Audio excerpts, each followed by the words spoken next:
Hey everybody, welcome to a live session today. Special live Saturday edition of Morning Coffee, or in this case, afternoon tea. Having my green tea with you guys today. Today I want to talk about something that somebody brought up in the user group. How to develop a better sleep routine. And it's maybe a little bit more complex than you would want, but at the same time, I guess if you take a step back, it's a little common sense also. There's a lot of things we throw in the way of getting good sleep, and we justify it in different ways, and we're tempted away from it in different ways. So we're going to talk about that. Talk about whatever you guys have. You know, if you have questions for me in any regard to the whole Define Life system, let me know. Get me a message in the comments. I'm happy to answer any questions you have. If you'd rather watch the Vikings play, I understand that too. So if you're catching the replay, you can always ask questions in the comments, and I come back and answer them in the comments or do another video later on. It just depends on, what we got going on. I will be giving away a couple of things today, a couple of our favorite things. So I have the Pilot bottle to pen recycled plastic pens. It's a 5-pack. Comes in everything from purple, blue, green to pink. They're pretty cool. If you're an environmentally conscious type of person, these are good for you. I also have a 3-pack of Pilot highlighters. These are erasable highlighters. So if you highlight something that you decide, not worth it, you can erase that highlight. And then the last one I have is the sticker mega pack. The essential stickers are really popular on our website. We have all different kinds: teacher, student, faith, monthly, kick-ass, she believes she could are probably our most popular. But this is the mega pack, which has a component of almost all of those, including some that we don't have. But like I see the kick-ass ones on here. I see the essentials, she believes she could, and I see the monthly. And I believe there's even like the health and fitness ones are also really popular. I think there's a couple of those in here too. So we'll be giving away this. It's a $15 item. The pens are a little bit under $10, I believe. So, giving away some decent stuff, and I'll tell you how to win them as we go through here today.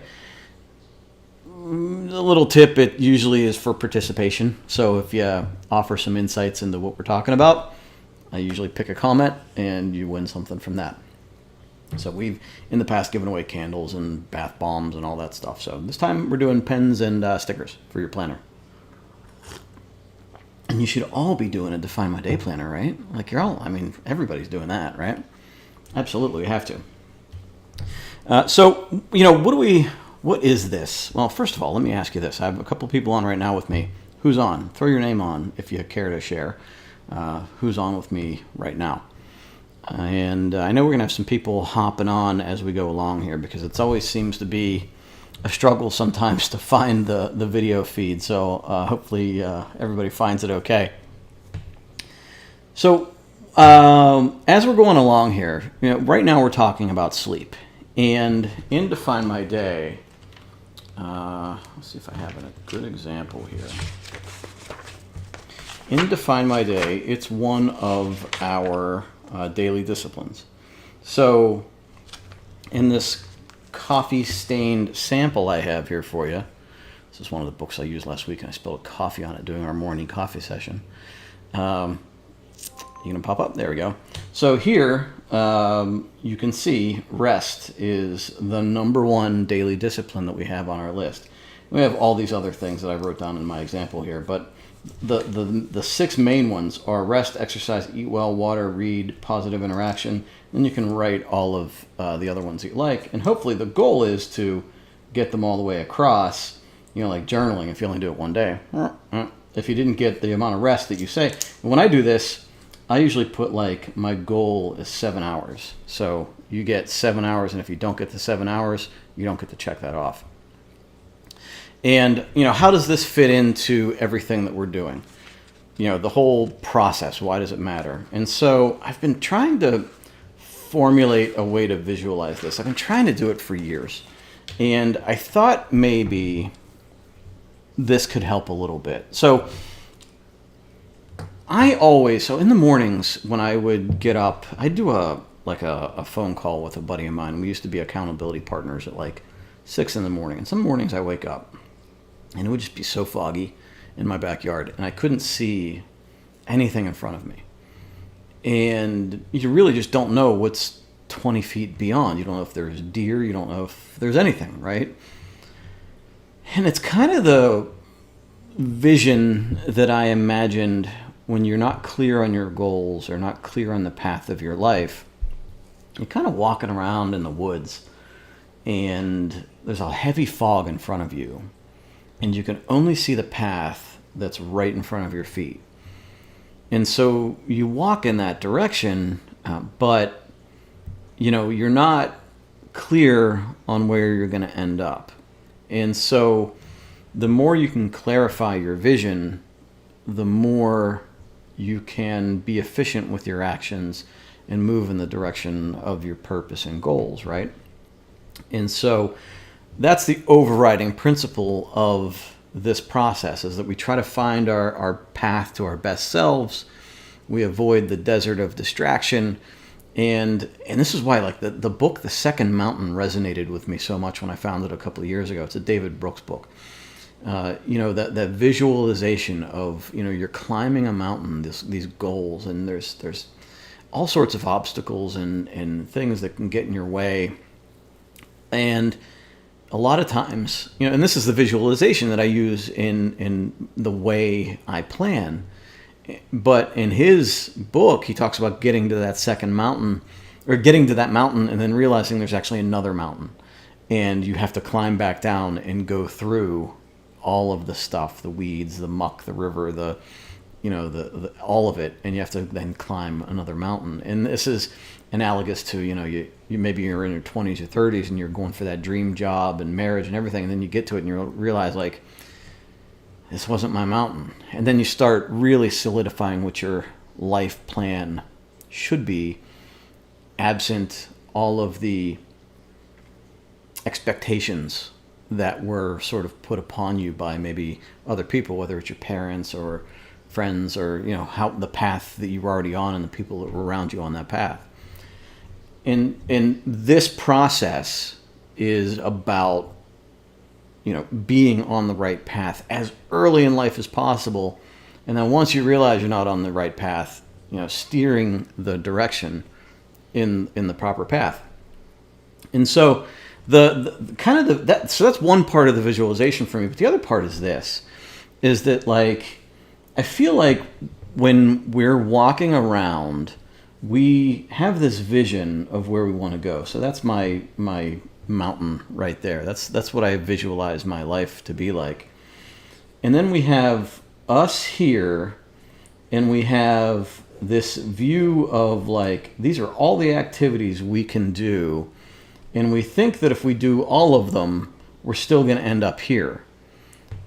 But what's actually going on is that these activities over here take us that direction or that direction, right? We're not going in the direction that we want, which is there.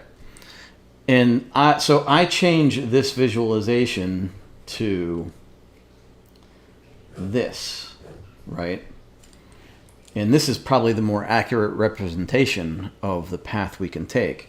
And so here we are, living our lives, and we have things we can do today that take us here.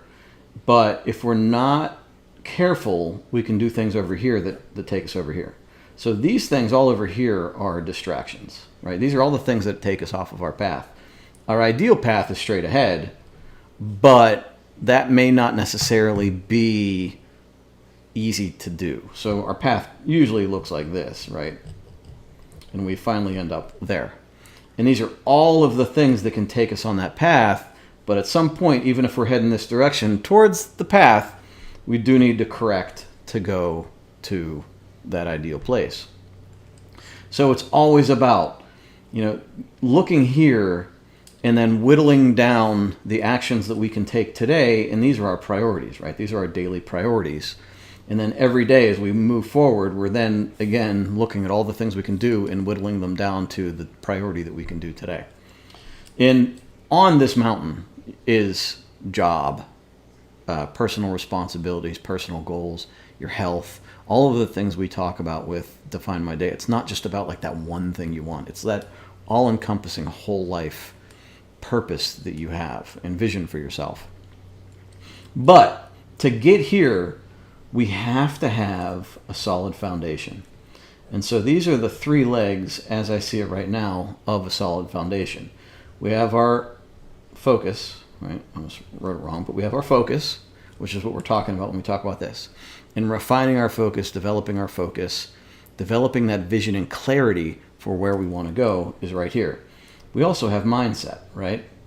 So the mindset is the appreciation, the allowing ourselves to be still, being emotionally resilient, being having equanimity, being mindful of those moments in the day, and enjoying our lives, right? Having fun along the journey, not just waiting, like sacrificing today for later. We're trying to actually get to this place in a healthy way, which brings me to my last one.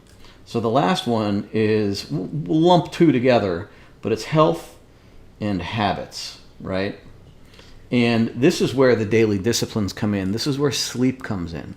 And so with a strong foundation of these three pillars of what makes us who we are today, focus, mindset, and health, we can then move forward in the most efficient way possible. And even if we make mistakes, even if we get over in the distractions, the more healthy we are, the more clear and focused we are, the quicker we can auto-correct and get back to that path that takes us to where we want to go, even if it's a long, treacherous path. And so today we're talking about sleep. So in that, we were asked in the group, how do you develop a healthy sleep routine? Like I said, it's easy, but it's not, because everything around us says don't do this.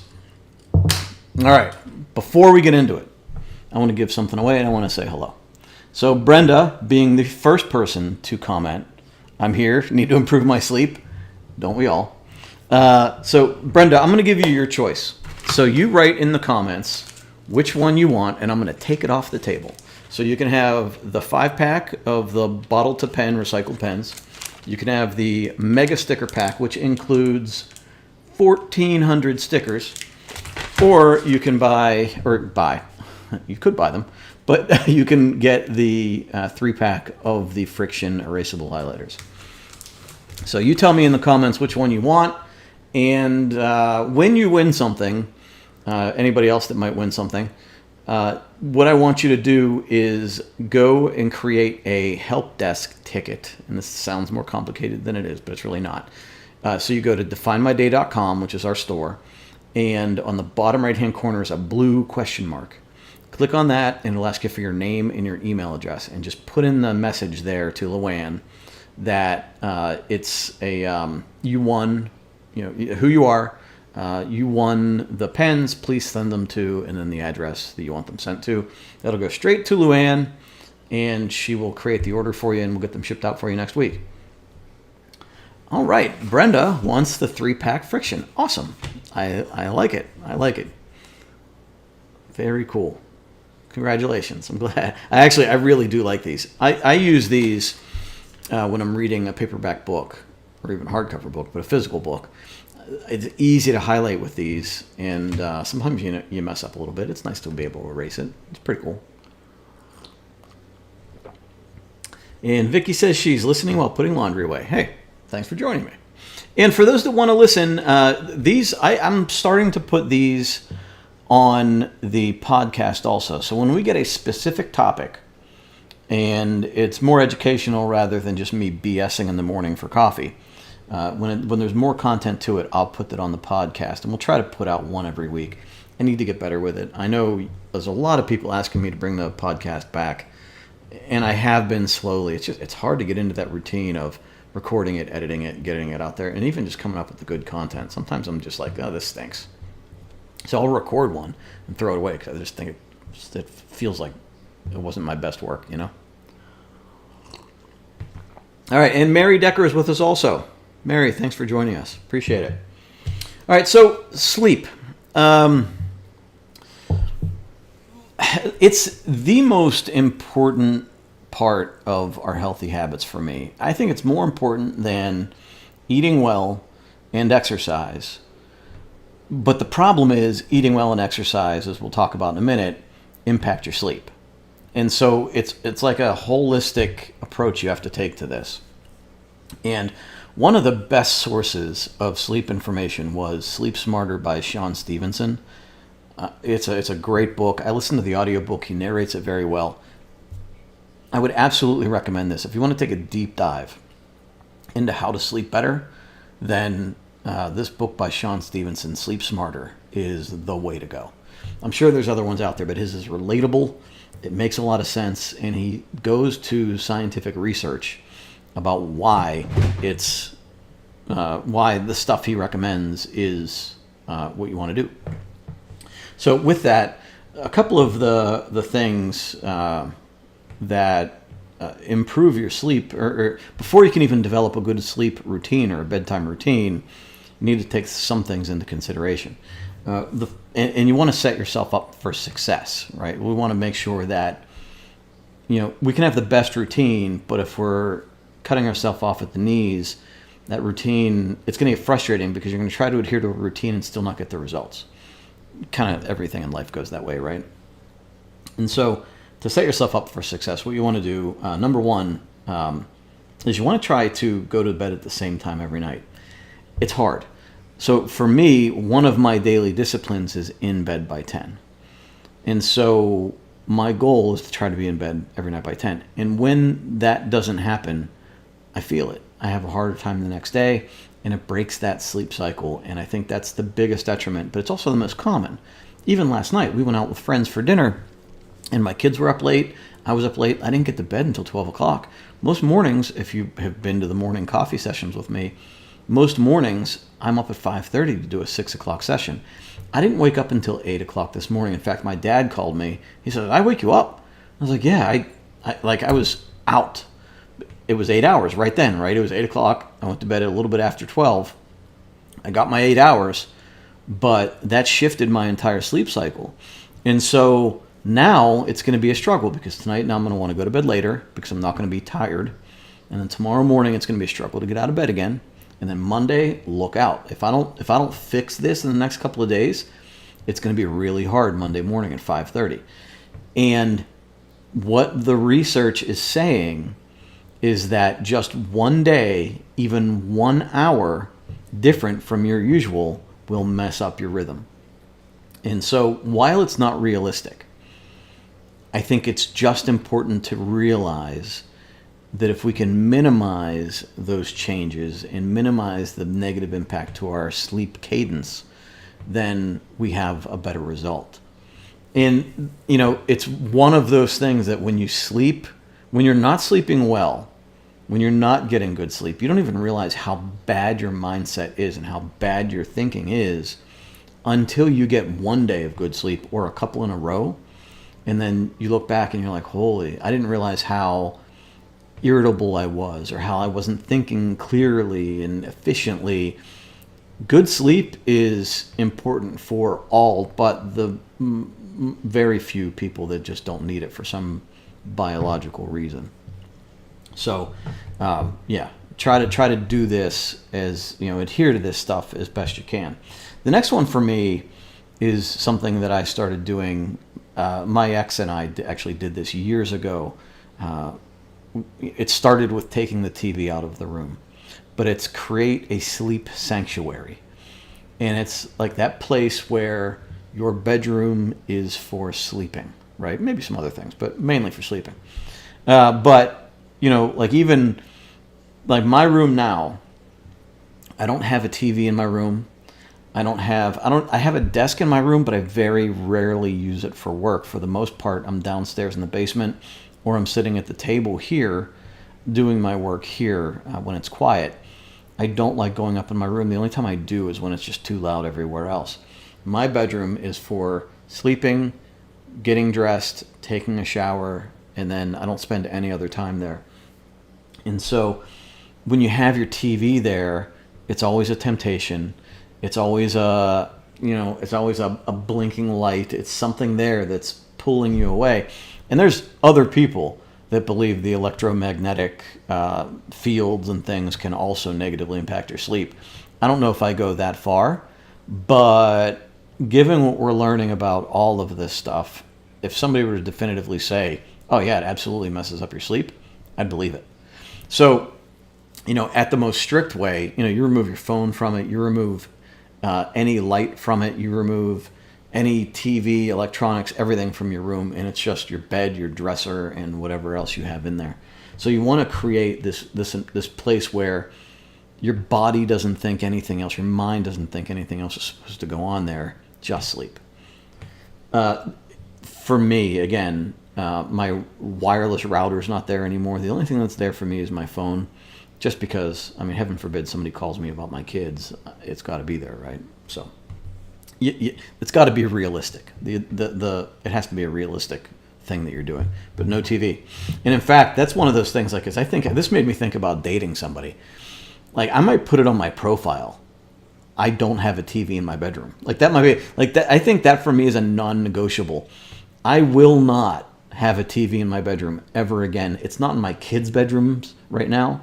Like, they have a bedroom, and then right next to it is a second bedroom. That's not the bedroom, that's their playroom. That's where their computer and their TVs are. So they sleep in the same room, and then they go into the other room to hang out and play and whatever.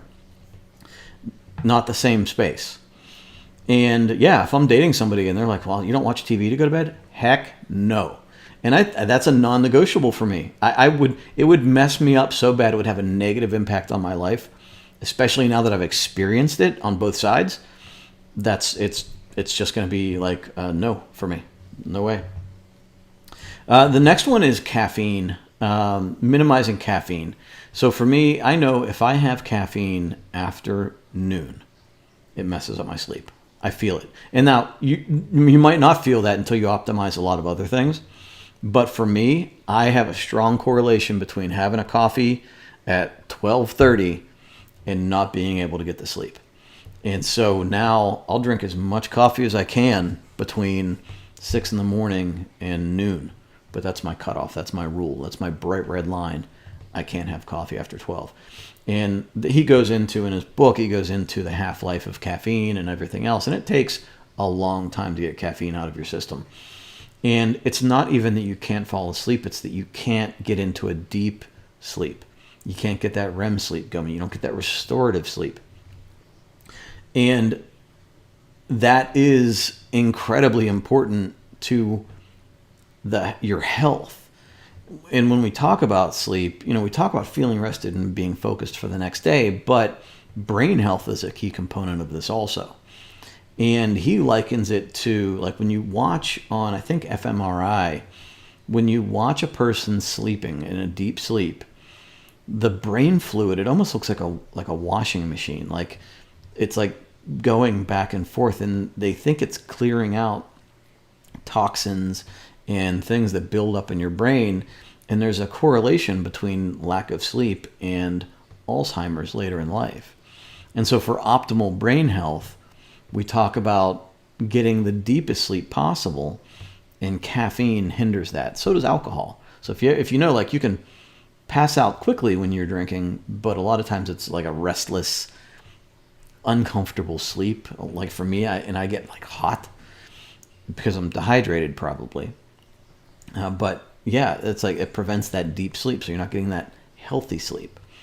And the last part about that deep sleep is what they're finding now is that's when your brain prunes neural pathways that are no longer needed. And so when you think about that with like ADHD and other problems, and a lot of people with ADHD can't sleep well. And it's almost like it's like a continuous cycle where you can't sleep well. It has a negative impact on your ADHD, and then that worsens your ability to sleep. So it's just this downward spiral. So, and when they talk about ADHD and neural pathways, it's that inability to focus on what's most important. And at night, your brain is pruning away what's not important, and building stronger pathways in thought patterns that are important as far as what it's being told. So, that's a different discussion, but the importance being deeper sleep is better sleep. All right, next. Caffeine, now we're going to food. Not having a heavy meal 2 to 3 hours before going to sleep, or even bad snacks. This is actually impacting me now because I'm finding that I'm getting a lot of like acid reflux at night while I'm sleeping, and it happens like 3 or 4 hours into going to sleep. If I'm not careful about the foods that I eat before going to bed, I get a really sour, awful stomach ache in the middle of the night, and it keeps me awake. It pulls me out of sleep. It makes me get up out of bed, eat some Tums, brush my teeth again, like all of that stuff. And if I want good sleep, I have to be very cognizant of eating dinner. And if I do have a snack, it's something like popcorn, something healthy, fruit, but nothing else, nothing like acidic or just junk processed foods, because it just makes me feel like crap all the way through the night, and then you don't sleep well. And also sugars, like you want to minimize sugars because as your body's processing them at night, then that energy is in your body and your body's not going to want to sleep. So you're trying to wind it down, not wake it up, right? And sugar's going to wake you up for that short term. This one I love, and I was doing this already before I ever read the book, but it's keeping a cool room, almost cold. So a cool room being like 60 degrees or 65 degrees or maybe a little bit less, whatever is comfortable for you. But a cool room helps you sleep better. If you ever think about those hot summer nights when, like maybe before air conditioning or even before you turn on the air conditioning in the spring, like you try to squeak out a couple of days without using the air conditioning, or if your air conditioning breaks, heaven forbid, which happened to us, it always happens on the worst nights, right? When it's 90 degrees during the day. But it's hard to sleep when it's hot. And so if you can keep your room cool and then, maybe have a heavy blanket, and then you can moderate yourself as you sleep by taking the blanket off or putting it on. But that cool pillow feeling, right? It's that cool feeling through the night keeps you asleep better and gives you more restful sleep. And then the last one, as far as setting yourself up for success, is getting ample daylight, getting ample sunlight exposure, which is hard. And especially like in a situation like me, I work from home. I can be up working in my house and never walk out the door from 6 in the morning until 6 at night, and I never see the sun. And so being cognizant of that, getting outside for 10 minutes, 20 minutes, if it's warm, sometimes I'll eat lunch on the back patio. You can go for a walk around the block or just sit on a bench on your front porch, whatever, just get sunlight. And what that does is it helps you, for one, it helps with vitamin D, which I supplement anyway, but it also helps your body understand the circadian rhythm, like what's actually going on in the environment around you. He goes into all about photoreceptors and things like that in your eyes, and it's the same concept of limiting blue light at night, because while you might not notice a difference, your brain perceives a difference with blue light. It keeps you awake longer. And so in the morning, you actually want to do the opposite. You want to expose yourself to bright light as early as possible when you wake up to get your body to know, okay, now it's time to wake up. So, whether, if you have, any kind of automated Wi-Fi light bulbs or anything in your house, have them pop on when it's time for you to wake up in your bedroom, so your bedroom is light. And then it'll help you wake up better. And then if you can get outside and see the sunrise, it's a great mindfulness practice too. If you can get outside, see the sunrise, maybe take a walk, just kind of feel the warmth if it's warm, but do something to get a stronger relationship with that circadian rhythm. On the flip side of that, he references a study, which sounds amazing to me, but he references a study about having light in your room and how that negatively impacts you. So the smallest glow of light in your room can be a detriment to sleeping well. Could be the power light on any of your electronics. For me, my Wi-Fi router had a bright blue light, which in the middle of the night when nothing else is on, lights up the room. It just shines right up at the ceiling and lights up the entire room. You don't even realize it normally, but when your eyes adjust, now all of a sudden it's bright. And it's a big problem in these communities where they're using these LED streetlights now. It's kind of causing a lot of light pollution and causing a lot of spillage into people's bedrooms. And if they don't have thick curtains, you can't make it dark enough, and those people are not getting good sleep. And it causes, like, there's correlation between a lot of societal problems and not getting good sleep due to this. But for you, in your case, minimizing the light in your room, whether it's a night light, an electronic, coming in from the windows, whatever, minimize that, get as dark as possible. And the one study he references is that they had somebody in a completely dark room, and they had a small LED light on the back of the person's knee in the study. And that light alone, apparently the photoreceptors in the person's skin saw the light and changed this person's brainwaves or impacted his sleep in a negative way. Sounds crazy to me, but like sometimes in the morning, like when it's light and your eyes can't tell, but somehow you just sort of know. Maybe there's a thing there. I don't know. I'm gonna check in on the comments before we move on to the routine setting. Vicky says yes on the podcast. I know. I need to do it. I've been working so much on the website and on our advertising and emails. It's like finding time to do the podcast has been so hard, but I know I need to do it. Definitely need to get a better sleep schedule. Yeah, I know. And I can always improve mine too. I always feel the same way. Yep, no wonder. Mary says, I didn't realize until this last year how important light and sunshine affects your mood. Yeah, absolutely.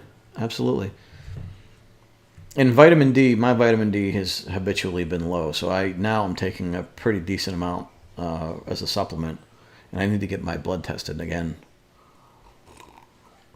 But it's all mood, depression. I think even the way your body handles calcium, I think, is related to vitamin D. Don't hold me to that, but I think there's some relationship there. So yeah. All right. So a bedtime routine, like how to develop a healthy bedtime routine, and for me, this is very much related to the healthy morning routine, the miracle morning type stuff. A healthy bedtime routine, I think because we're not trying to be productive and our end goal is sleep, it's a little bit harder to perceive the benefit of the nighttime routine until you get into it for a while and then you look back and you're like, wow, okay, things did improve. So for me, I pick the healthy things that I need to do, and I try to organize them in a way that gets me to bed at a certain time. So I approach it like this, and we do this when we're mapping out our ideal day and define my day. The first thing we do is create a time to wake up and a time we go to bed. And for me, my goal is 7 to 8 hours. And so I try to always give myself opportunity to sleep 8. And if I only go for 7, fine.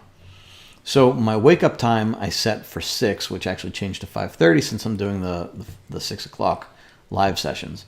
But so if my wake up time now is 5:30, my bedtime is 10.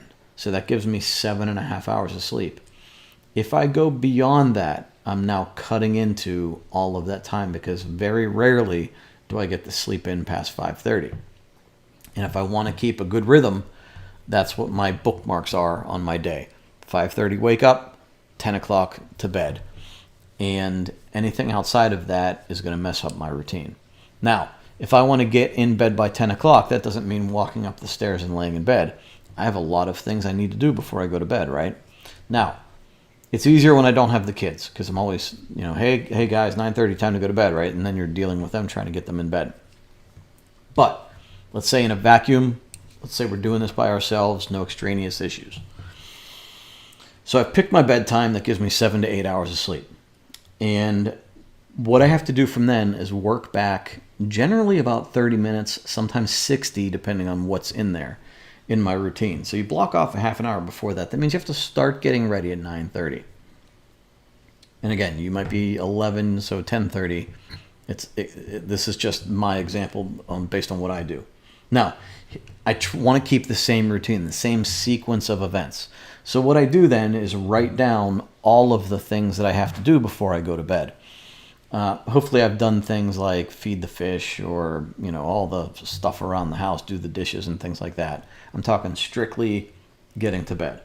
So I need to brush my teeth. I need to floss. Maybe I need to shower or wash my face. I need to put in my retainer. I need to take out my contacts. I need to change my clothes at the very least. Maybe if one of the habit hacks to get out the door in the morning to work out is to set out your clothes the night before. So maybe if you're setting out your shoes and your clothes the night before or sleeping in your workout gear, maybe you have to do that before you go to bed. And maybe if you're really into this, you read and or journal before going to bed. So you can see why maybe it might take more than 30 minutes to do some of this. Reading for me puts me to sleep. So if I were to sequence this in the order that is ideal for me, I'm going to say brush my teeth, then shower, then take out my contacts, change my clothes first. I'll put clothes on, right? Then take out my contacts, put in my retainer, and then I would lay down and journal and read. And I'm telling you, reading will knock me out. I can read during the day for an hour or two, at lunch or whatever. But reading right before bed, I start to scan that page and I'm out, right? I'm done. But it takes a lot of time generally. Like it's like that, even that 15 minutes. I'm struggling, especially with kids in the house, struggling to find that time. So for me, I block off about 20 minutes for myself and I do all of this stuff. I brush, I floss, I shower, get dressed, take out my contacts, put my retainer in, and then I lay down in bed. The urge for a lot of people is to grab their phone, and it is there for me too. Let me check one more thing. Let me check your emails, messages, social media. That pull is there. And a lot of times I found myself doing it, and then I'm falling asleep, and I'm still scrolling. And I'm thinking to myself, why am I doing this? Nothing here is valuable for me. Nothing here is having a positive impact on me. I just need to go to bed. And so if you can fight the urge to even start doing that, put your phone down, put it away, put it across the room if you can. If you're worried about being available for other people, then leave it there. Just fight the urge to pick it up. And so if you can have that routine, that would be ideal, right? That if you can follow that routine and just do the same thing every single time, everything that leads you, like it's all flowing to get you to lay down. Now, I know that if you're with somebody that's not following this routine, or you're with somebody that likes to watch TV at night, even if they're watching it in a different room and going to bed later, them getting in the bed can wake you up. And so it's like maybe you have to be on the same page. Maybe you have to give a little grace and try to gently get them on the same page. But it's hard. It's a hard, but we're also talking about our health, so it's also important. And we're realizing the importance of this after we've already made spousal decisions and who we're with. So, right now I have the luxury of saying, well, I don't have a TV in my room, and I'm never going to have a TV in my room. And I have the luxury of when I meet somebody, staking my, putting my flag down on that hill, and saying that like that's a non-negotiable for me, and then they can say, well, okay, or not, right? But a lot of times we're finding this out 20, 30 years later and realizing we need to make this change, and the other person's not on board with it, and that's a tougher situation to navigate. And so at that point, it's a matter of doing the things that you can control and then trying to negotiate and discuss and work out a plan for the things that are harder to deal with. And you're getting into relationship stuff there, but it's all part of it, right? Our relationships are one of the biggest health factors in our lives, whether it's friends, parents, spouses, whatever. We are strongly influenced by our relationships. And so we can intend to do all this stuff, but with a lack of support, or sometimes even people working against us, it's hard. So it's an important thing to bring up in this. Brenda says, we have blackout shades and use sleep masks. That's awesome. I don't have a sleep mask yet. It's been on my like shopping list. Like, it's one of those things that I'll probably eventually pull the trigger on. My advantage now is that sleeping alone, usually in the house by myself 50% of the time, my room is dark. I have nothing unexpected that I'm going to walk into or step on. And I have a really, really, really dark nightlight in my bathroom, so I can just wake up and start walking towards that light and see where I need to go for the bathroom. But yeah, I can imagine, like, if you can both be in agreement that blackout shades and sleep masks, like dark, that's great. Good for you.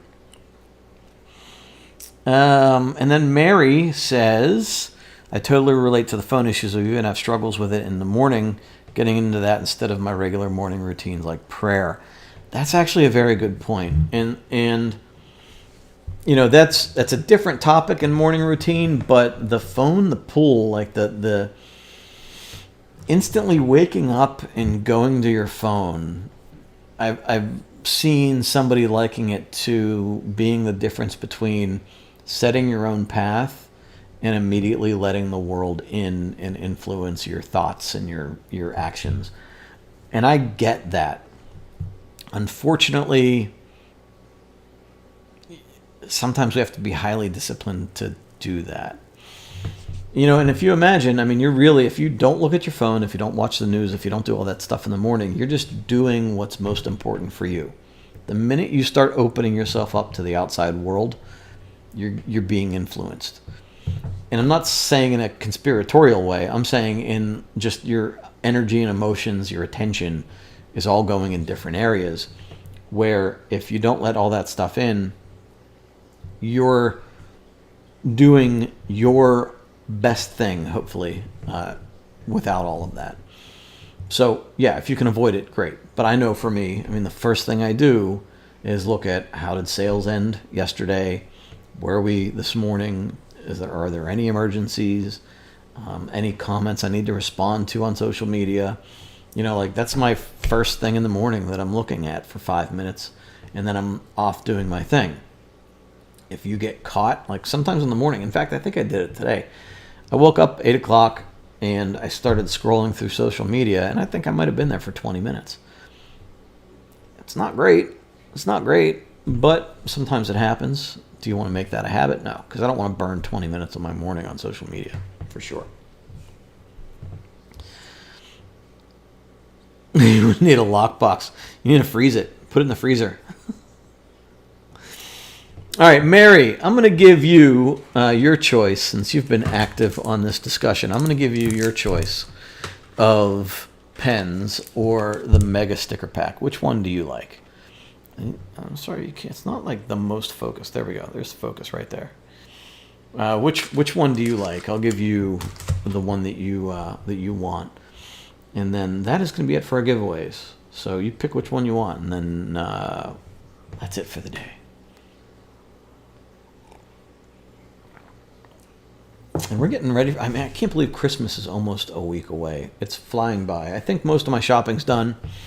I'm hoping not all of your shopping's done. If you need more stuff, we have it. But we had a pretty good holiday season. Looking forward to our crazy season, which is getting into New Year's and all of that stuff. So the New Year's resolutions and all of that is going to be hitting us pretty hard here this week and after. So, yeah. And then what we're going to do here, we actually, if you're an existing customer, one of the great deals, even if you're not an existing customer, one of the great things we're offering right now is there is a mastermind, like an ultimate bundle that we're offering right now. And next year we're going to do a subscription mastermind for $50 a month, where we have a talk like this live every month with a small group of people. And we'll have a topic, but it'll also be, and you'll be on video too, or audio, and we'll talk about like what's going on, how to better use Define My Day, how to be better focused, improve our health. And it's going to be a small group setting like that online. And that's going to be $50 a month. But right now we have an ultimate bundle, which is 1 year of planners, a couple of accessories, and a full year's access to this mastermind. We have a couple left, and if you want the version of the Define My Year that we're offering, you can buy the Platinum Planner, 4 of them, or you can get a variety of colors. If you don't see something, the color variety that you want, let us know and we can put it together for you. Right now, the seasonal covers on the website are sold out, but we do have a couple left. So if you like the spring covers, if you want some of the Christmas ones in there, we can give you the Find My Year. Just set up a ticket with us on the help menu on the website, and we'll build that for you. And then for $250, and by the way, so the whole year of the mastermind is $600. You're getting a whole year of it, plus $150 worth of Define My Day planners, plus accessories, plus a $50 gift card to buy other stuff later. So it's kind of a no-brainer. If it's something that you're into, that you're going to commit to for the next year, I would 100% advise that you do this. Even if you already have planners, it's ridiculously worth it. And you can always bring in a friend, give them the extra planners you have, or maybe have 2 years of planners. So look into it. It's the ultimate bundle. You'll see it on the website. Okay, so the help button, Brenda. If you go to definemyday.com, it'll take you to our store. On the bottom right-hand corner is a blue question mark. And if you click on that, and let me double check and make sure it's there, because every so often that has disappeared on us.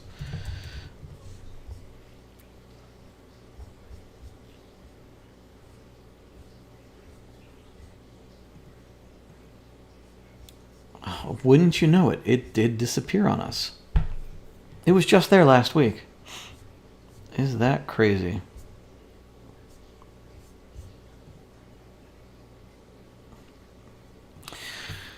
Sorry. So, we just used it last week. So if you email help@definemyday.com, we will be able to help you out there. And I will figure out why. There must have been an update on the website. I will figure out why that's not there for you. Yeah, we'll get that. So I apologize, Brenda. I'm sending you on a wild goose chase.